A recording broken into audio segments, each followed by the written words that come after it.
There's nothing more terrifying than when you're out traveling, you're trying to find cool new sites, you're going on an adventure, and then you get lost. You don't know where you're at, and you don't know the people around you. Nothing more terrifying. And let's explore that today with a specific genre of horror movies, which are the top 10 travel horror films. How's it going, everyone? Thank you for tuning in to another episode here at Figure Out Films. I'm your host, as always, Chris, and this is where we talk about movies, and we talk about it, we get into it, and we try to explain and do top 10s and rankings and all that fun stuff. But also, I am so happy to be back. As you know, I've been gone for about a month or so, and the reason being, I got married. I got on a honeymoon. I was out of the country, and I am excited to be back. I have missed this format, and I hope you all are excited for this list as much as I am, because these are some great movies to talk about. And also, don't forget to stick around at the end of the video, because I do have a surprise. It's a couple special things I picked up on my honeymoon that I do want to show off to the channel first before I post on social media. So don't forget to tune in there. And if you like this video and this kind of content, don't forget to hit that subscribe button. We do appreciate the channel growing. Let's try to get to 1,000. I think we probably could. It's going to take some time and it's going to take some effort from you all, but I think we can do it. Anyway, let's go ahead and talk about my top 10 travel horror movies. Now, again, this is travel movies, so this is road trips. This is traveling abroad, hiking out in the wilderness, any of those kind of things. I'm excited. Let's go ahead and let's go. Starting off the list at number 10 is a movie I don't get a lot of talk from. I don't think many people have seen this movie, specifically because it is a sequel, and it's really one of my favorite discoveries in the last couple years, and that is Rest Stop 2. Now, Rest Stop, the original was a movie about a couple escaping and then ending up being at one of those rest stops that you see when you're traveling across the country, and they can't seem to get out, and they're being pursued by someone in a truck. Now, the sequel, set up from the first one, is actually about the siblings of the characters from the first movie, and it has a bigger budget, it looks better, and I think the characters are great too. There's this mystery surrounding this rest stop and the man in the truck. Are they real? Is it a real person or apparition? Are the people that are pursuing them figments of the imagination, or we got something like the Silent Hill, where it's like in an alternate universe? The movie really doesn't explain it that much, but what this movie really does well is set up a lot of the tone and the scares and the vibe of this movie very well. There's a lot of comedy as well in this movie from one of the characters in particular, but I mean, the spooks and the grindhouse is still prevalent in this movie. I think you can stream this movie on Amazon Prime, and I highly recommend you do, because it is one of those low budget, under the radar horror movies from the early 2000s, mid 2000s that doesn't get enough love. And you can probably find it for cheap as a Blu-ray, which I highly recommend, because the transfer on Amazon Prime is not that great. But at number 10, I have Rest Stop. Coming in at number 9 is actually a new release. It's a movie I saw last year at the Music Box Theater here in Chicago. It was one of its premieres, and actually got to see it with my buddy Daniel from the Cobwebs and Matt Bledsoe from the Film Feast podcast, which I recommend you check out both of their stuff. But that is Eight Eyes. Eight Eyes is a movie about a couple that's kind of rocky on the verge of a breakup, and to mend it, they go, of all places, they travel Eastern Europe. And this is post-Balkan. This is the post-breakup of the Yugoslavia. The couple go on a trip to go see some of the stuff, and they run into a person named St. Peter's. And St. Peter seems like a fine person, but honestly, he's kind of sketchy. He decides to give these tourists, if they're open to it, a true tour of his war-torn country, and not this cookie-cutter tourist vacation. And in the man of the movie, I mean, the boyfriend, he definitely is kind of a pushover, but you kind of get frustrated with him and his mustache. But also his girlfriend, who obviously wants to end the relationship, is kind of stuck cleaning up his mess. And then it's a really, really great genre blend of gore, grindhouse, and mystery.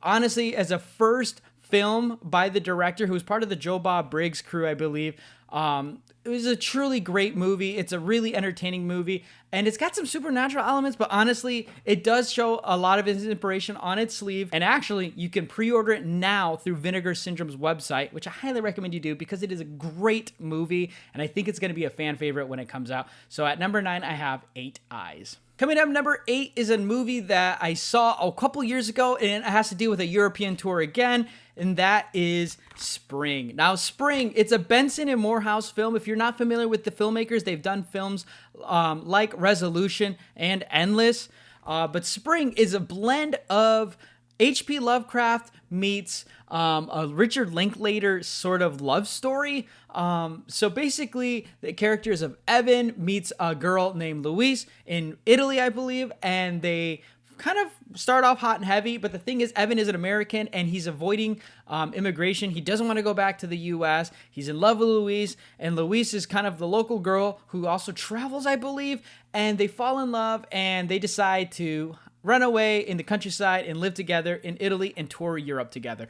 It sounds great and all. Why is this a horror movie? Well, it turns out that Louise has a secret that she's hiding from Evan and also being pursued by immigration. It's a true look into what it looks like trying to escape the American dream in Europe while also getting your heart broken by those by somebody that's a little bit out of your control. I highly recommend you watch Spring. I don't want to talk about it too much because I don't know if a lot of people have seen this movie, and the surprise and the twist in this movie is truly heartbreaking, and it's genuinely an eye-popping event. It's really, really engaging, so I highly recommend you check out Spring when you can, and that's it at number 8. Coming in at number 7, we're going with a little classic. I think it's a movie that people forget, kind of is a travel horror movie, but we get two couples traveling around in Gothic Europe and they stumble upon a castle. Of course, I'm talking about 1966 Dracula, Prince of Darkness, starring Christopher Lee as the lead, who doesn't talk at all in this movie in defiance to the Hammer Horror Studio and the contract that he had.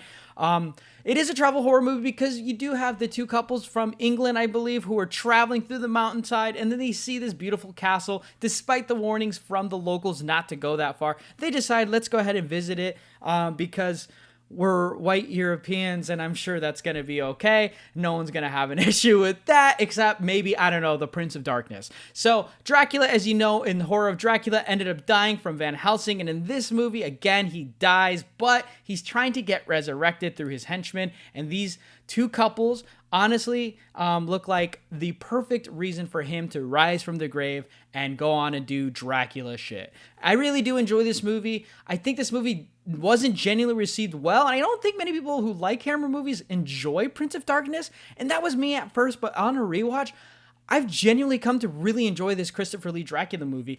I think the ending is great. I like the characters in this movie. I think I like the chemistry that Christopher Lee brings to this role. And then also the set piece. It's a Hammer horror movie. It's gonna look good.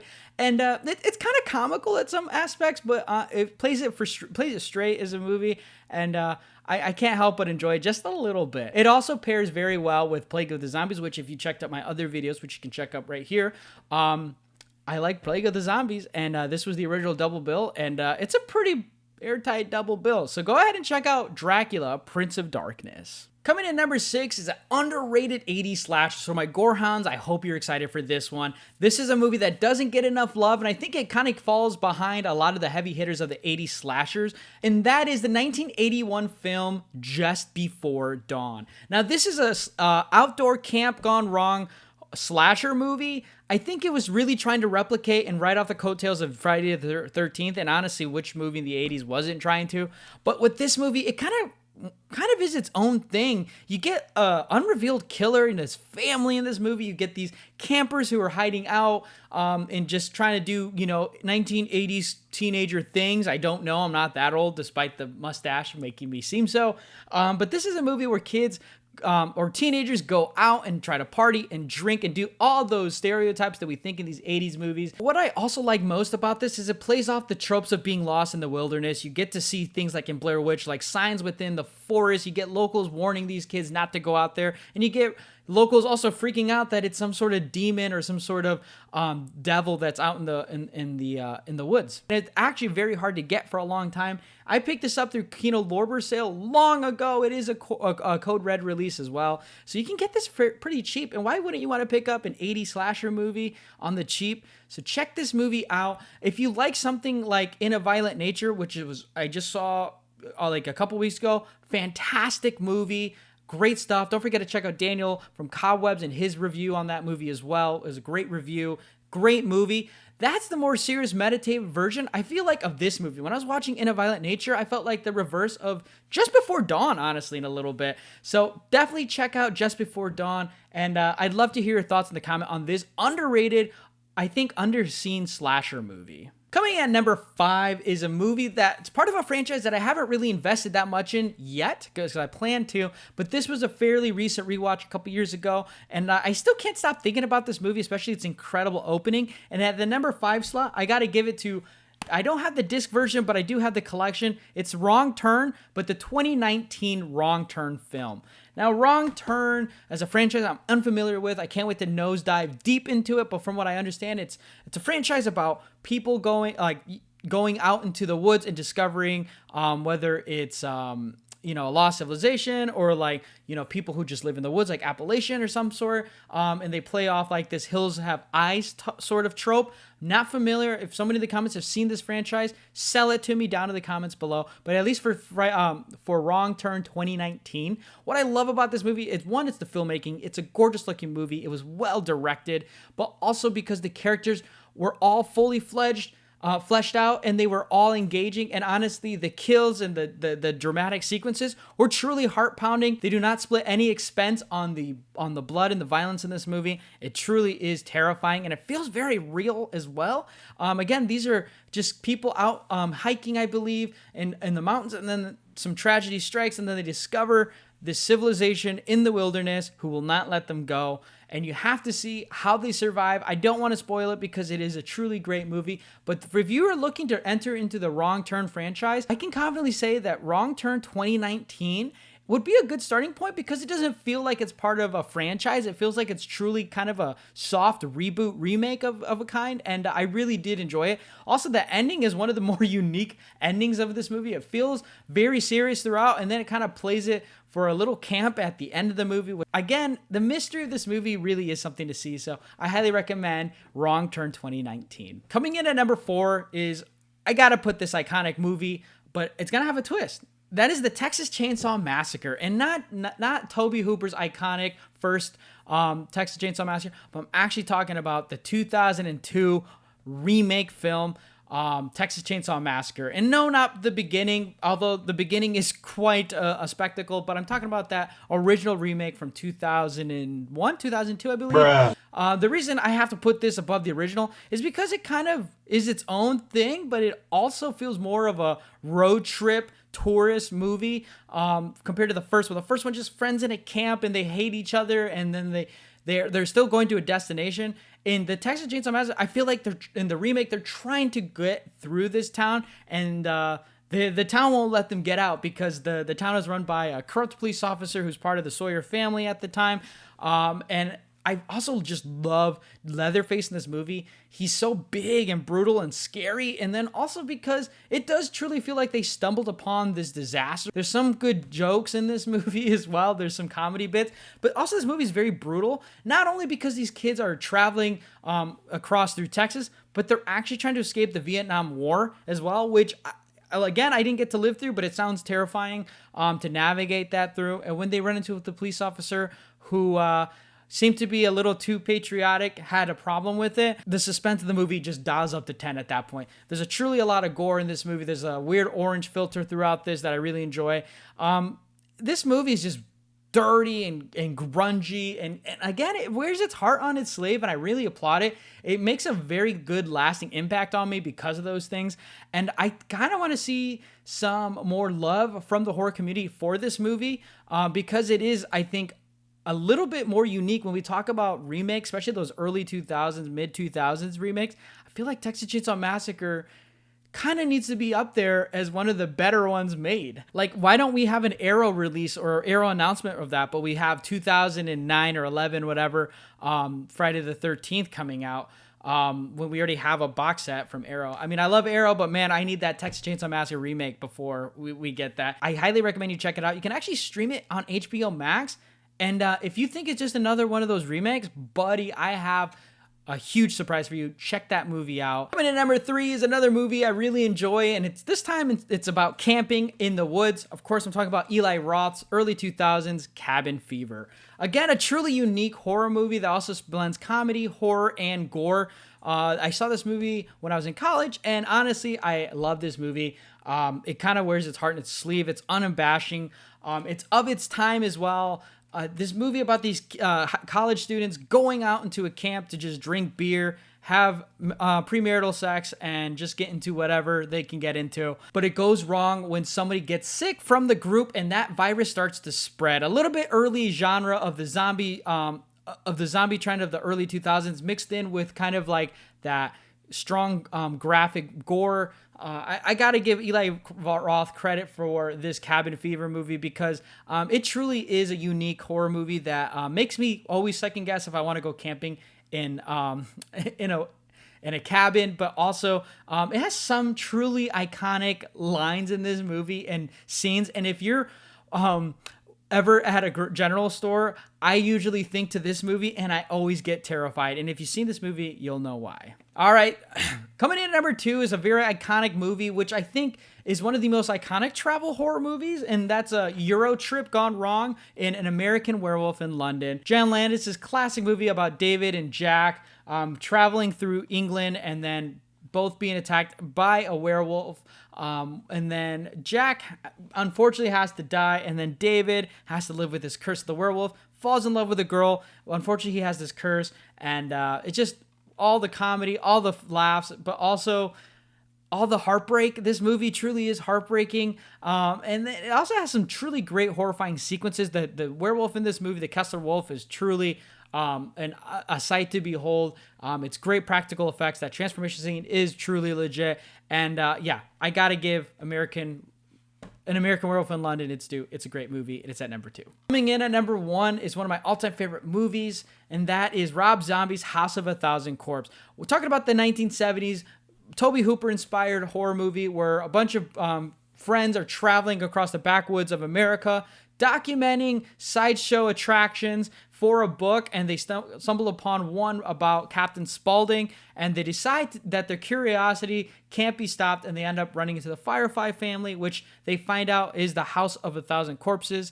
and led by Otis Driftwood, played by an amazing Bill Murray, and Baby Firefly by Sherry Moon Zombie. Truly violent stuff that happens in this movie. It's a weird, uncomfortable laugh that happens when I watch this movie, but also I just absolutely love how creative and unhinged Rob Zombie is. And the actors in the movie really do give this movie their all, and you can really feel the passion in this movie. And it always makes me question roadside attractions as well.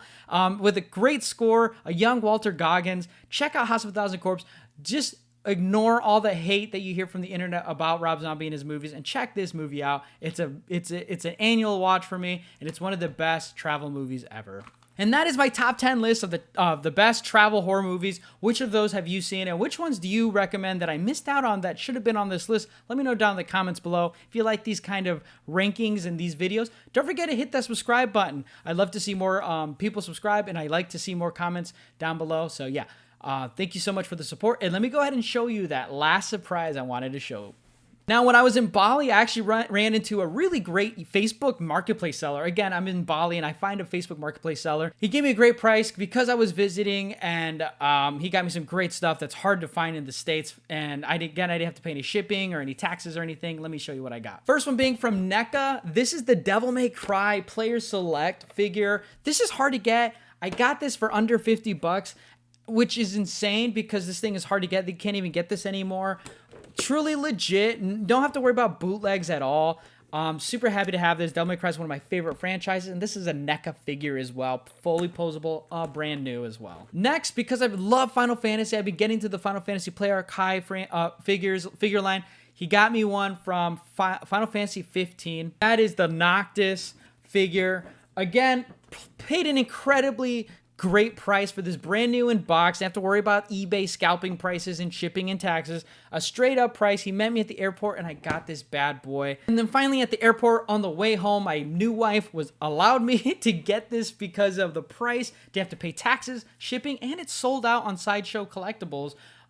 Which was this is my first ever accessory purchase for the Hot Toys. If you saw my Robert Pattinson Batman unboxing, then you know that I needed to have this. And that is the Hot Toys the Batman bicycle, or the Bat Cycle. Got this for under retail, brand new. They had a sale in the airport, so this was my carry-on bag item right here. I've been so excited. I can't wait to put some posts. Can't wait to post some pictures of this with the Pattinson Hot Toy on Instagram, which if you haven't checked, Links are down in the bio. And that is my small little figure haul I had while I was abroad. And that's gonna do it for us here at Figure Out Films. Again, if you like this video, don't forget to hit that like, don't forget to hit that subscribe, share with your friends. Definitely drop some comments down below. And remember, if you are not watching travel horror movies, do you really care about cinema?